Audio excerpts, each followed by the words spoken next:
नमस्कार, हेमसेन न्यूज चॅनलमध्ये आपल्या सगळ्यांचं स्वागत आहे. अजेंडा विधानसभा निवडणुकीच्या या शोमध्ये आपण जे सगळे वेगवेगळे उमेदवार आहेत त्यांची चर्चा करत असतो. त्यांचा काय अजेंडा आहे, काय निवडणूक लढवत आहे आणि सध्या त्या मतदारसंघातली राजकीय सामाजिक परिस्थिती काय यावरती चर्चा करत असतो. आज आपल्यासोबत कन्नड सोयगाव मतदारसंघातील सुभाष निकम सर आहेत. ते आगामी विधानसभा निवडणूक लढवतात इच्छुक आहेत आणि त्यांची ती भूमिका मांडण्यासाठी या स्टुडिओमध्ये आहे. सर, आपल्या स्टुडिओत खूप खूप स्वागत आहे. नमस्कार सर, सगळ्यात अगोदर की छत्रपती संभाजीनगरमध्ये कन्नड मतदारसंघ खूप चर्चेचा विषय आहे. इच्छुक मोठ्या प्रमाणात आहे. सगळ्यांनी फॉर्म पण भरलेत जे ते तुम्ही फॉर्म भरलाय आणि सगळ्यात की काय अजेंडा आहे, काय प्रश्नांना घेऊन तुम्हाला असं वाटतं निवडणूक झाली पाहिजे आणि तुम्ही कुठल्या अजेंडाला घेऊन निवडणूक लढवताय? नमस्कार, जय शिवराय. आज सर्वप्रथम आपल्या MCN चॅनलच्या स्टुडिओमध्ये येण्याचा योग आला. तुम्हाला आमची मुलाखत घेत असताना धन्यवाद देतो. आज कन्नड सोयगाव विधानसभा मतदारसंघामध्ये जी परिस्थिती निर्माण झालेली आहे ती अत्यंत विस्कळीत वातावरणाची झालेली आहे आणि या विस्कळीत वातावरणामधून जनतेचा जो लॉस होतोय, जनतेला ज्या अपेक्षा आहेत त्या कोणत्याही पुढाऱ्याकडून पूर्णत्वाला जात नाही.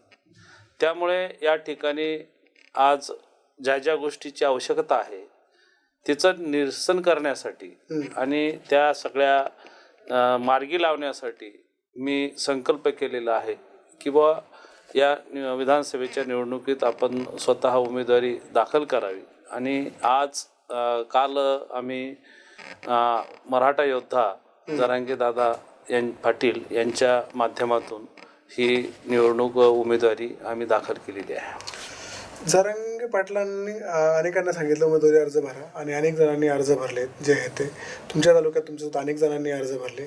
तुम्हाला काय वाटतं की जरांगे पाटलांनी तुम्हाला समर्थन द्यावं आणि तुम्ही समाजाचं काम करावं, तर त्यामागं तुमचं मेरिट का असावं असं काय वाटतं? ज्या दिवशी जरांगे दादावर जो हल्ला झाला त्या दिवसापासून आम्ही सातत्याने जरांगे दादांच्या भूमिकेशी निगडीत आहोत, जरांगे दादांना समर्थन देत आहोत आणि त्यांच्या पाठीमागं आम्ही खंबीरपणे उभे आहोत.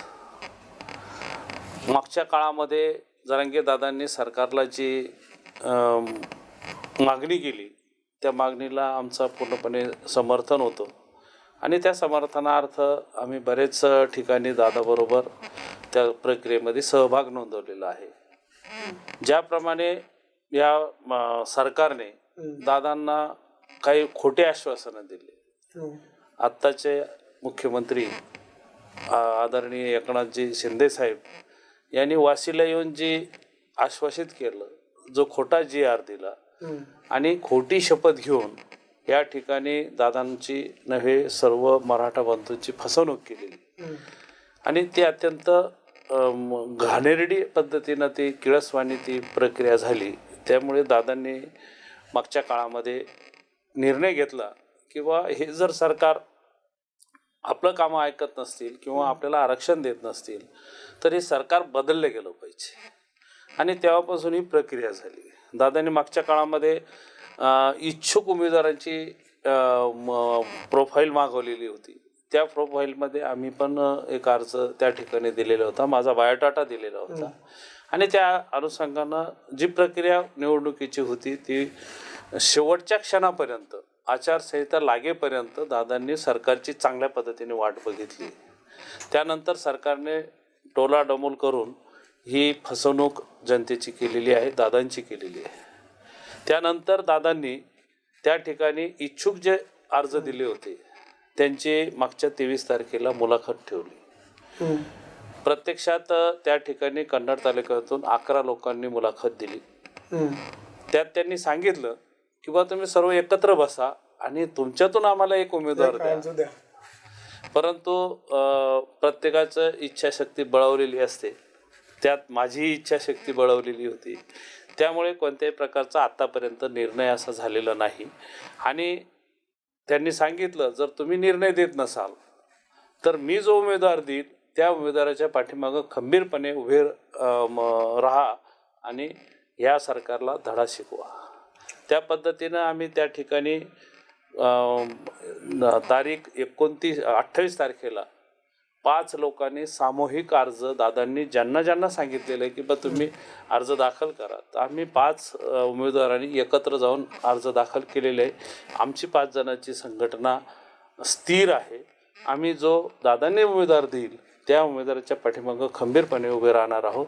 आता उद्या दादांनी अंतिम निर्णय ठेवलेला आहे. जो आदेश दादा देतील त्या आदेशाचं पूर्णपणे पालन आम्ही या ठिकाणी करणार आहोत आणि त्या पद्धतीनं ही वाटचाल चालू आहे. तुमच्या तालुक्यात तुम्ही आणि मनोज पवारांचं एक नाव सुरू आहे, ते अपक्ष लढतायत. त्यांनी पण जरांगे पाटलांना समर्थन मागितलं आहे की त्यांचं उमेदवारी म्हणून करतायत, की तुमच्या दोघांची नावं तर आघाडीवरती आहेत. त्याकडे कसं बघतं?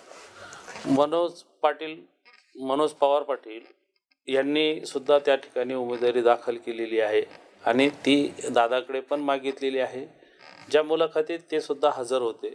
दादांनी त्या दिवशी सांगितलेलं आहे कोणीही वाजत गाजत उमेदवारी दाखल करू नका. त्याचं आम्ही प्रत्यक्षामध्ये दादाच्या शब्दाचं पालन केलेलं आहे. त्यानंतर मनोज दादाच्या काही समर्थकांनी आणि एका चॅनेलवाल्यांनी तालुक्याचा सर्वे केला. एक लिंक व्हॉट्सअपला शेअर केली. त्या लिंकमध्ये त्यांनी वोट मागितलेले होते, समर्थनाचे वोट मागितले होते. त्या वोटमध्ये मला 2700 वोट झाले. मनोज पवारला 1900 वोट झाले. म्हणजे जवळपास 800 वोटाने मी त्यांच्या पुढं आहेत. हा सर्वसामान्याचा सर्वे आहे आणि या सर्वेतून हा काही पैसे देऊन केलेला सर्वे नाही. हा त्यांनीच लावलेली लिंक ही तालुक्यातील जनतेने ठरवलेली ही वोट शेअर केलेला आहे आणि त्यामध्ये मी नंबर 1ला आहे. त्यात तुम्हाला सर्वसामान्यांचा किंवा सगळ्या समाजातल्या लोकांना जास्त पाठिंबा आहे? खूप जास्त पाठिंबा आहे. त्यामध्ये मी महानुभाव संप्रदायाचा पाईक आहे. महानुभाव संप्रदायाचे जवळपास 24,000 वोट आहे. मी त्यापैकी 12,000 वोट पकडलेले आहे. त्यानंतर मुस्लिम समाजाचे 41,000 वोट आहे. त्यापैकी मी माझे जे मित्रमंडळ असतील त्यांचे 5,000 ते 7,000 वोट गृहीत धरलेले आहे. SC समाजाचे जे वोट आहे 24,000 वोट आहे. त्यापैकी मी 4,000 वोट माझ्या पदरात पडतील अशी अपेक्षा मी व्यक्त केलेली आहे. बंजारा समाजाचे 51,000 वोट आहे. त्या पाठीमागे मला माझ्या जे काही मित्रमंडळ आहे, मागच्या काळात मी आपमध्ये जेव्हा काम करत होतो त्यावेळेचे आमचे जे महाराष्ट्र राज्याचे सचिव होते ते सुद्धा त्या समाजाचे आहे. ते सुद्धा मला मदत करणार आहे. असं मिळून माझं गणित जवळपास 71,000 पर्यंत जाते. ओके, तुम्ही लढले तर तितकी तुमची जोगोळा बेरीज आणि तशा गोष्टी होते. सध्या पुढे जाऊन मला असं म्हणायचं आहे, 2 प्रश्न आहेत. एक तर सगळ्यात अगोदरचा पहिला आहे की उद्या मनोजदादा जरांगेंनी सांगितलं ज्यांना की तुम्ही यांनी लढलं, जरांगे पाटलांनी सांगितलं, जर दुसऱ्या एखाद्या उमेदवाराचं काम तुम्हाला करायला सांगितलं किंवा जर सांगितलं तुमच्यापैकी जर नाही एखाद्या उमेदवार दिला, एखाद्या वेगळाच निर्णय घेतला, म्हणजे त्यांनी काय असं म्हटलं होतं काही ठिकाणी निवडून आणायचं, काही ठिकाणी पाडायचं, मी असं सांगेल, तसा काही निर्णय घेतला तर काय सांगा? आमच्या मनामध्ये मराठा समाजाचाच नव्हे तर इतर समाजाला बरोबर घेऊन इतर समाजाचे सुद्धा प्रश्न प्रलंबित आहे आणि आरक्षणाचा हा मुद्दा नुसता मराठ्याचाच नसून इतर मुस्लिम समाजाचा सुद्धा आरक्षणाचा मोठा प्रश्न निर्माण झालेला आहे. सर्व जाती धर्माच्या लोकांना बरोबर घेऊन ही निवडणूक लढवून दादांनी मानस केलेला आहे की हे सगळं राज्य याचं सगळं अधिकार हे आपल्या ताब्यात कसं येईल आणि त्यामुळे ताब्यात घेण्याचं कारणच हे आहे की गोरगरिबांचे प्रश्न आहे, शेतकऱ्याचे प्रश्न आहे, त्याच्यानंतर बेरोजगारीचा प्रश्न आहे, रस्त्याचे प्रश्न आहे.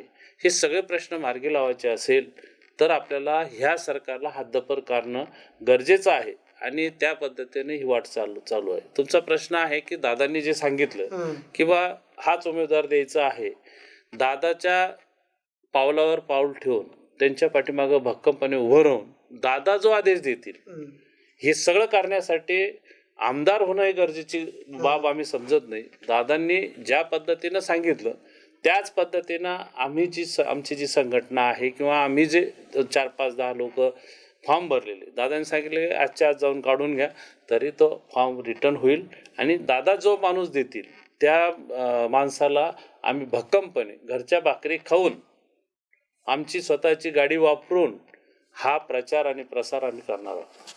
तर अजून एक मुद्दा आहे की कन्नड तालुक्यातनं सध्या जे प्रस्थापित राजकारणी आहे म्हणजे तुम्ही सगळ्यांचा जो दिसतो नाही म्हणजे की त्या सगळ्यांना काही चांगलं काम करता आलं की नाही मग म्हणजे मागचे विद्यमान आमदार आहेत जे ते बाकीचे आता विरोधकामध्ये संजना जाधव आता या रिंगणात आहेत मागे त्यांचे पती इतके दिवस आमदार होते त्यांचं जे आहे ते या सगळ्याकडे कसं बघते कन्नडमधली जनता. कन्नडमधली जनता ह्या सर्वांना कंटाळलेली आहेत.